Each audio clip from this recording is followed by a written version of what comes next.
Hello everyone and welcome. Today's video is going to be on laminating some boards together.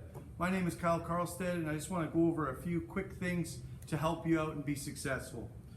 So one of the first things you want to look for once all your boards are broken out and you're ready to start applying glue is to really make sure, looking at the end of the boards, which way the heartwood is situated, and we really want to oppose the grain direction one board from the other.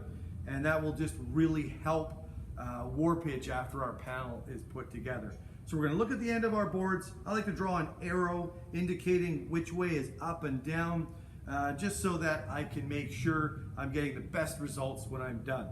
Once I've done that, I like to take and flush up one end of my panel, make sure that that's the way I want it to go together, and then I'm going to take and draw a triangle all the way across the face. And I'm going to number that in sequence. I like to number them all number 1 instead of 1, 2, 3, 4, 5, because if I'm doing multiples of them, then I know that number 1 makes one set. But that's if you're doing production. If you've only got a single one triangle without any numbers inside would be just fine. So in this case, I'm ready to glue with one last thing. I need some protection on the outside edges of my board. I like to use melamine just because no glue sticks to the surface, so I've got my melamine blocks. And I like to cut them about 1/4 of an inch thicker or wider than the thickness of my board. So I've got those ready to go, and I like to use a glue roller. And I've got a couple of quick grips nearby, and I've got my pipe clamps ready to go. So make sure you've got everything nearby ready to go before you take and glue this.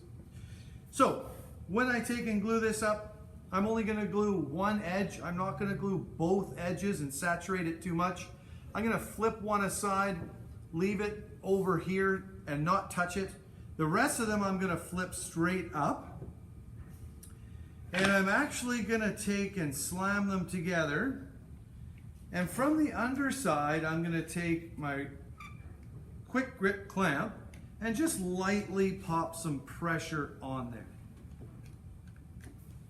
What that does for me is sort of reduces the amount of waste on the glue. A lot of times if we don't do this, glue will just run down everywhere and go everywhere. Now I've got a nice flat surface that I can take my Titebond white glue that I'm going to take and use and apply it quite liberally and roll it out nice and even with my glue roller. When you've got your glue rolled out nicely, it should still be liquidy. It should have, it should not be transparent. We should still see the whiteness of the glue. If you're using yellow glue, then obviously it's going to be yellow, or whatever glue that you're using. We want to make sure that it hasn't gone transparent. If it's gone transparent, then it is soaked right into the edge and you're not going to get a good bond. So make sure you've got a liberal amount of glue on there. Okay, once that's done, now we can take our clamps off and we can flop down our pieces exactly the way we had them originally. I've got it flush to one side, just like I wanted, so that I can trim it easier later. And now I'm going to put my protection pieces on either side. Like I said, you can see now that they're raised about 1/4 of an inch over top of my width of my material. I always start with the clamp in the middle, and I'm going to pop that one on very loosely.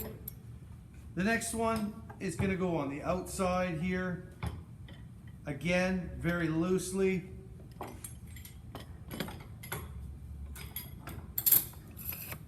And you'll see these blocks really help me elevate above the piece of wood, because I don't want any glue sticking to my clamp and making a mess. That's really the reason for it. I've got support blocks underneath to help elevate the wood. Those are on there to help keep it flush. I'm ready just to take and put the last little bit of pressure on. We don't want to overturn the clamps. We just need enough pressure where the glue is squeezing out and the boards are nice and tight. Once that's done, that is it. Don't apply too much pressure or you can actually starve the joint. Make sure the heads of your clamp are all at the same side. That way, if I'm going to lay my project down against the wall, I don't have uneven lengths of my pipe clamps creating a bit of a problem, so I can put it up against the wall. And that is pretty much it.